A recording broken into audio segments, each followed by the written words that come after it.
हाँ जी बच्चों, तो आई होप आप सभी के जो सिलेबस है अब ख़त्म हो गए होंगे और आप लोग के रिवीजन चल रहे होंगे। जब आप केमिस्ट्री रिवाइज करते हो तो आपको सबसे ज़्यादा प्रॉब्लम कहाँ आती है? जब मैं बच्चों से बात करती हूँ तो उन्हें सबसे ज़्यादा प्रॉब्लम ऑर्गेनिक केमिस्ट्री में आती है। वहाँ बहुत सारे रिएक्शंस हैं और बच्चे अक्सर कंफ्यूज कर जाते हैं।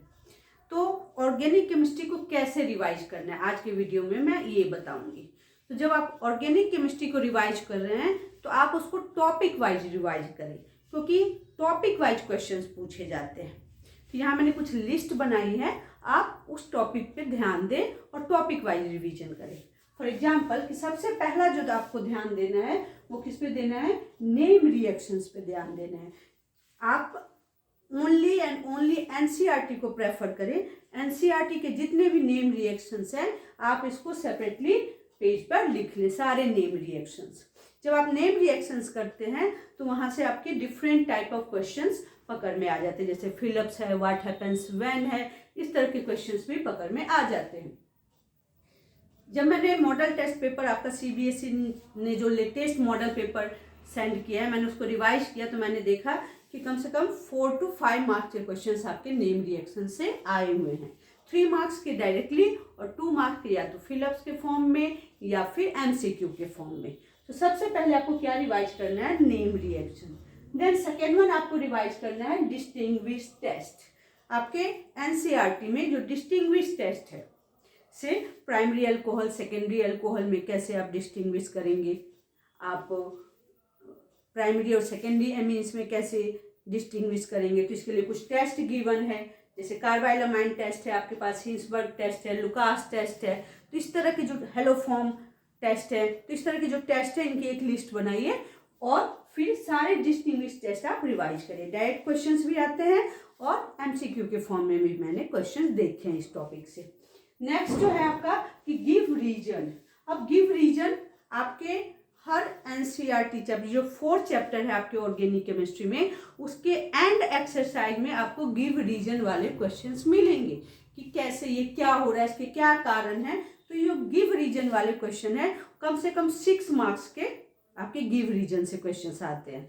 तो नेक्स्ट जो आप रिवाइज करिए गिव रीजन, एनसीईआरटी की बुक उठाइए और एंड एक्सरसाइज को देखिए, वहां पे जितने भी गिव रीजन वाले क्वेश्चंस हैं उनको आप अच्छे से कर डालिए। चैप्टर 1 देन 2 देन 3 देन 4, चारों चैप्टर के गिव रीजन वाले क्वेश्चन एक साथ करिए। नेक्स्ट आप करिए मैकेनिज्म। हर चैप्टर में 2 या 3 मैकेनिज्म है, जैसे आपका हेलो अल्केन हेलो एरीन है, वहां से SN1 एंड SN2 रिएक्शंस के मैकेनिज्म है, हाइड्रेशन के मैकेनिज्म है, डिहाइड्रेशन के मैकेनिज्म है ना। तो ये सारे मैकेनिज्म एक बार कर लीजिए। 3 मार्क्स का एक मैकेनिज्म पे 3 मार्क्स का क्वेश्चन है और पूरे इन 4 चैप्टर में मुश्किल से 7 या 8 मैकेनिज्म है, उसमें से 3 मार्क्स का एक क्वेश्चन बनता ही है बच्चों। नेक्स्ट जो आपने करना है फिलिप्स। फिलिप्स के लिए भी आपको क्या करना है कि हर चैप्टर में जो इन टेक्स्ट है या फिर एंड एक्सरसाइज है वहाँ पे आप देखिए कि सभी चैप्टर में फिलिप्स हैं। उन सभी चैप्टर्स के फिलिप्स को एक साथ लिखिए and go for the revision, बार बार उनकी प्रैक्टिस करिए। नेक्स्ट आपने क्या करना है? Arrange in order, increasing order में लगाना है या डिक्रीजिंग ऑर्डर वाले क्वेश्चन है वो करिए। अभी अरेंज इन ऑर्डर 4 टॉपिक से मेनली इस पे क्वेश्चन आए हुए हैं। तो फर्स्ट है कि SN1 एंड SN2 रिएक्टिविटी, कि कौन ज़्यादा रिएक्टिव है SN1 मैकेनिज्म को लेके या SN2 मैकेनिज्म को लेके। नेक्स्ट की बॉइलिंग पॉइंट के आधार पे अरेंज करना है, एसिडिटी और बेसिसिटी के आधार पे अरेंज करना है। तो आपके जो चारों चैप्टर में इस तरह के क्वेश्चंस आपको मिलते हैं, तो इन चारों चैप्टर की जो अरेंज इन ऑर्डर वाले क्वेश्चंस हैं उनको भी आप एक जगह लिखिए और बार बार प्रैक्टिस करिए।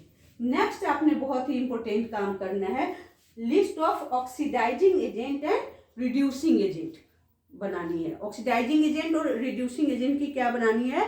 लिस्ट बनानी है और फिर इनके रोल्स पढ़ने की, क्या किसका क्या रोल है। जैसे आप पोटेशियम परमैंगनेट है, क्या रोल है, सोडियम बोरोहाइड्राइड है, लिथियम एल्यूमिनियम हाइड्राइड है ना। तो इन सबके PCC हैं, आपके जोन्स रिएजेंट है, इन सभी इस तरह के जितने भी आपके ऑक्सीडाइजिंग एजेंट हैं और रिड्यूसिंग एजेंट हैं उनकी लिस्ट बनाइए और फिर उनका यूज पढ़िए कि कहाँ पे ये यूज हो रहे हैं, वेरी इंपॉर्टेंट। यहाँ से आपके फिलअप्स वगैरह या एमसीक्यू आ सकते हैं, डायरेक्ट क्वेश्चंस भी आ सकता है। नेक्स्ट आपके एनसीईआरटी के एंड एक्सरसाइज में या कई बार एग्जाम्पल सॉल्व एग्जाम्पल हैं जिसमें आपको ABC आइडेंटिफाई करना होता है। एक क्लू गिवन होते हैं कि ये कंपाउंड है, ये कार्बाइलमाइन टेस्ट देता है, तो ये क्या होगा, ए क्या होगा। तो आइडेंटिफाई करने वाले हैं, ABC आइडेंटिफाई कर लिए। यहाँ से मैंने आपका देखा कि कम से कम 5 नंबर का क्वेश्चन आ रहा है आपका। तो 5 नंबर के क्वेश्चन के लिए आपको क्या करना होगा कि जितने भी एनसीईआरटी के क्वेश्चन है सॉल्व या अनसॉल्व, जिसमें आपको क्या करना है, क्लू गिवन है और आइडेंटिफाई ABC करने हैं, इस तरह के क्वेश्चंस आप कर लीजिए। और लास्ट नॉट द लिस्ट आपको क्या करना है कि जो अल्डिहाइड और कीटोन चैप्टर है, वेरी वेरी इंपॉर्टेंट चैप्टर है। यहाँ से जो अल्डिहाइड और कीटोन जो एडिशन रिएक्शंस देते हैं, जिसमें वो साइनोहाइड्रिन बन रहे हैं, एल्डोल बन रहा है, वो सारे एडिशन रिएक्शंस की आप प्रैक्टिस कर लीजिए। और सबसे जरूरी है अमोनिया और अमोनिया डेरिवेटिव के साथ जो रिएक्शंस हैं, जिसमें DNP टेस्ट वगैरह आ रहा है, स्किफ बेस बन रहे हैं, इमीन बन रहा है, कार्बाजोन, सेमी कार्बाजोन, तो वो वाला जो एक टेबल है जिसमें अमोनिया डेरिवेटिव के साथ अल्डिहाइड और कीटोन रिएक्ट कर रहा है, वो टेबल और अल्डिहाइड कीटोन के सभी एडिशन रिएक्शंस, यहाँ से क्वेश्चंस आना ही आना है 2 मार्क्स का। तो ये आप जरूर कर लीजिए, प्रैक्टिस करके देखिए, आपको जरूर फायदा होगा। Thank you.